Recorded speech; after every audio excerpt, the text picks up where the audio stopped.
that's the belief you want to instill in yourself. So you say it in a emotionally charged way with belief, you know, not just like, I'm an early bird and I get the worm. Just like, no, I'm the early bird and I get all the fucking worms, you know, so. Panda, panda, panda, panda. I got broads in Atlanta, just to throw me in the family. Credit cards and the scammers, hitting the licks in the band. Legacies. Good. Good morning. Here's the camera. I keep forgetting. What's up, everybody? I didn't want to do a video log today. I was hesitant. And I'm like, use the 5-second rule. So I did the 5, 4, 3, 2, 1. Immediately reached down for my headphones that attached to the phone. And now here we go. And you just realize, as I was snoozing in bed today, that a lot of our actions that we choose not to take is based on how we feel.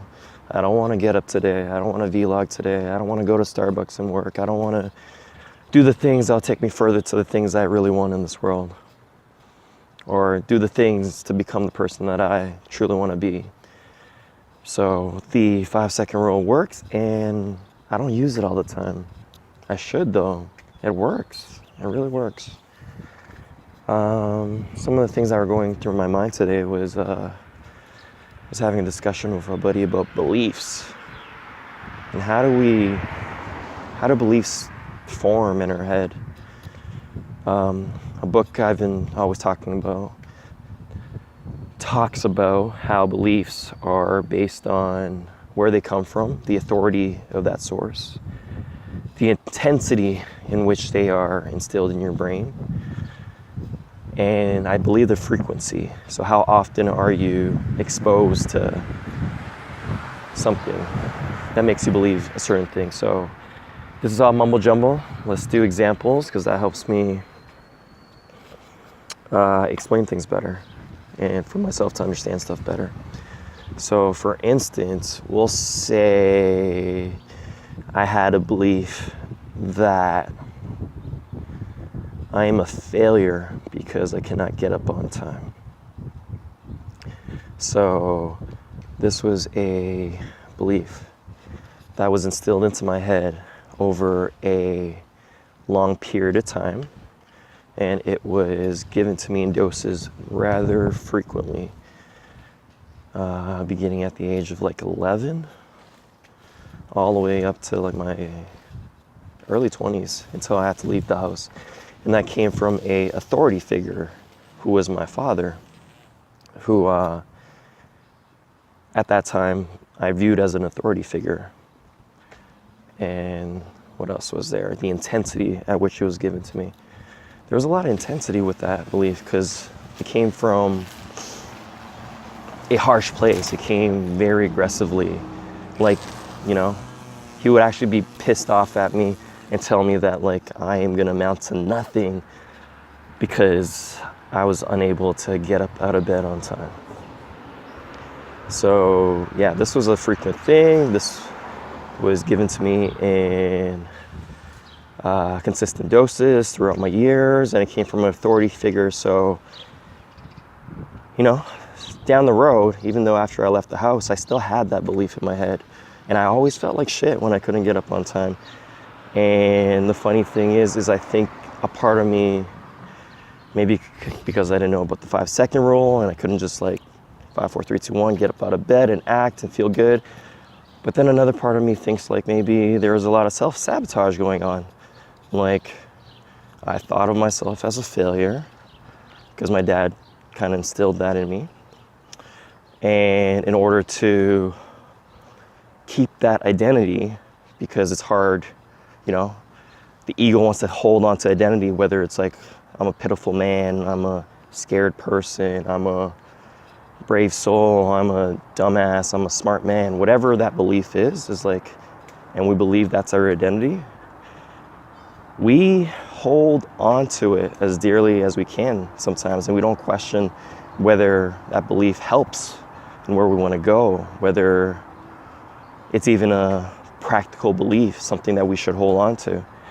So yeah, before like digging into that, I'm a failure because I can't get up early, I think there was a true belief that maybe I was a failure that I couldn't amount to nothing, that I was inferior, that I didn't have what other people had, such as the skill of getting up early. And with that belief, I committed a lot of self-sabotage, which is, going to sleep late when I knew that I should go to sleep early in order to get up early, or not eat a humongous meal before I sleep, because then I'd be in comatose mode, and then again I would wake up late or get super drunk or whatever it is. So those are what I call self-sabotage behaviors that help to fulfill and confirm that identity that you are a failure because you can't get up early. So it's a very backwards way in which our mind and actions work when you start viewing beliefs and actions in that manner. It's free in a way, very free, because you realize that, it's a pattern I'm exhibiting all the time. I can't get up on time and stuff like that. And it's like, it's freeing when you realize that, hey, maybe there's somewhere deep down inside myself that I truly believe that I'm a failure and all that stuff. So yep, I left the household for many years, able to clear my head, find myself, instill new beliefs, question old beliefs. And so right now, like I'm feeling super successful. I am a successful person, and I'm continuing to live this successful life of becoming who I want to be and doing exactly what I want to do. And I really truly believe that having that foundation is what is going to manifest the external things in one's life that confirm that to the outside world, or even to me sometimes. So that means like money in the bank account, maybe a nice car if you're into that thing, or a better $5 H&M shirt, whatever it is, right? So understanding those three things from the book of how beliefs are formed, it has to come from like a strong authority figure. It has to be provided in frequent doses at a strong intensity. Those are things that, if strong enough, will help to form a strong belief.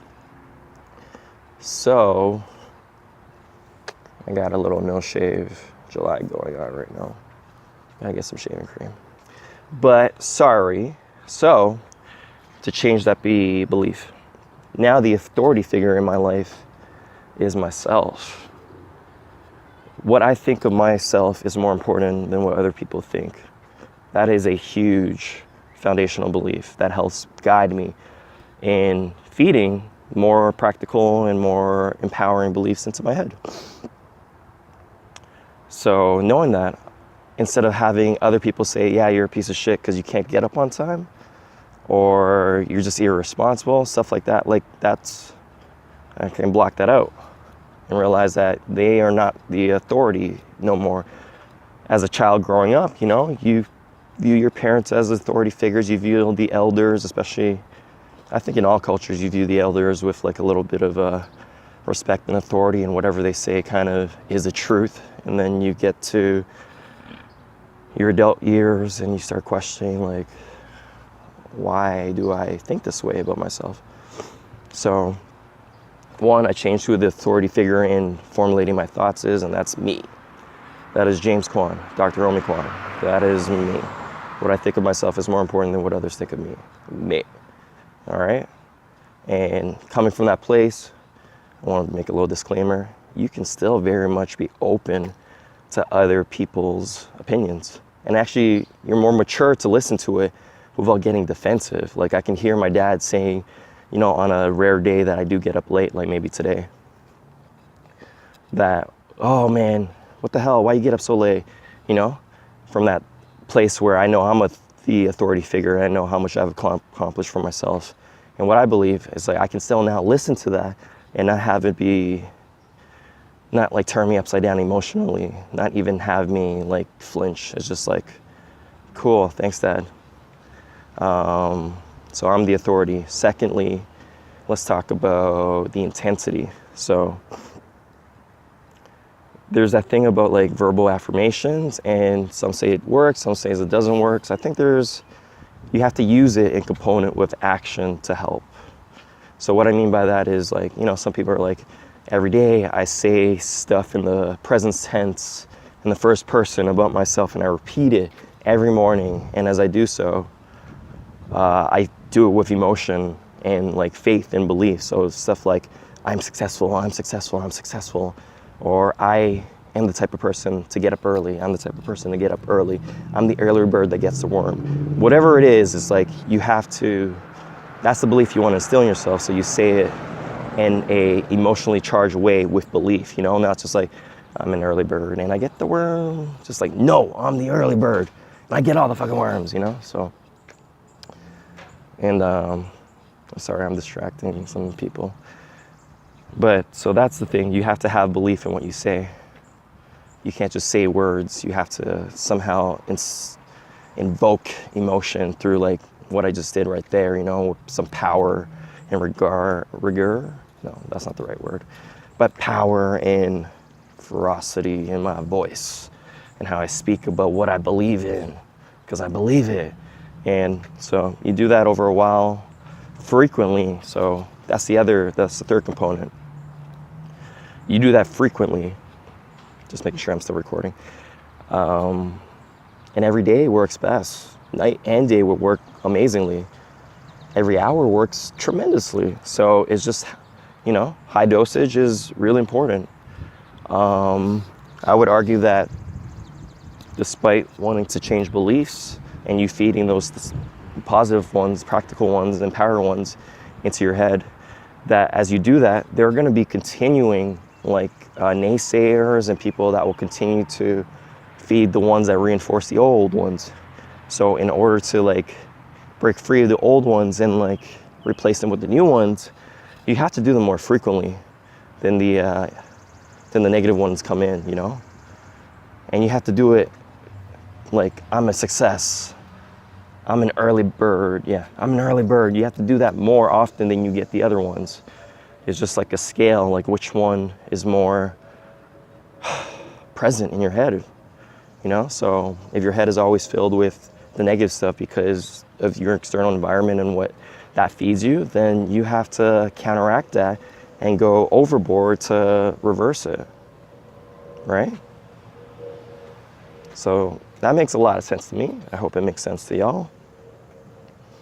And the other thing that is a cool observation is the external opinions, the ones that gave you that belief in the first place.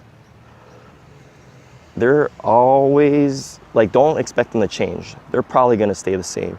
If you stay in the same environment with the same parents and the same friends, it's gonna be typically the same. So I don't count on anyone else changing their behaviors or beliefs because we had a heart-to-heart or because I think that they'll somehow mature and grow and just be this person that supports me in every which way and form. So like, I don't count on that. And the cool thing is, like, after about a month of, learning about the 5, 4, 3, 2, 1 rule and getting up consistently early, except for today,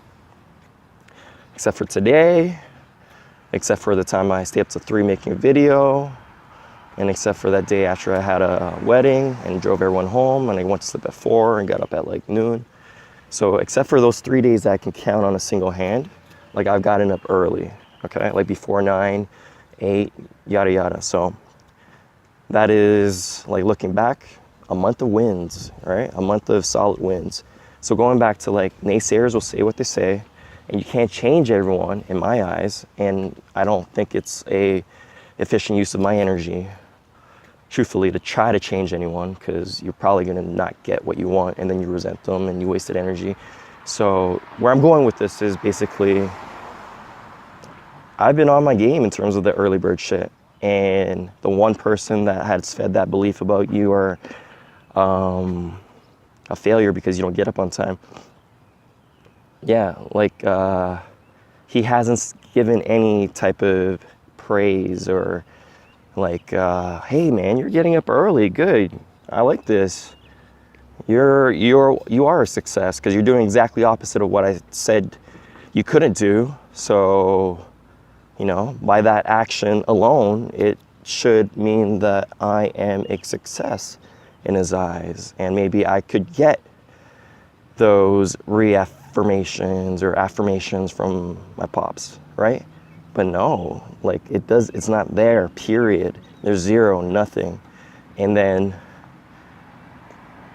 you know, from a observer standpoint, just seeing how one operates and what they decide to throw at me, it's like, holy shit. So if I decided to do this behavior change in order to impress someone, in order to make someone else change their behavior for the better, to help me and all that good stuff, then I would be shit out of luck, because, you know, I did that. I did the whole early bird thing for myself, you know? I want to get up early on time. It feels great to be walking in the morning and getting sun and doing my affirmations and visualizations and all that good stuff, right? And if I did it for my father, I'd just be as disappointed with everything. Like, I'm getting up early, but oh my God, he still doesn't respect me. He still thinks I'm a failure. He still, you know. So it was just like observing from a external standpoint, bird's eye view. It's like, I'm so thankful that I didn't do it for someone else. I did it for me.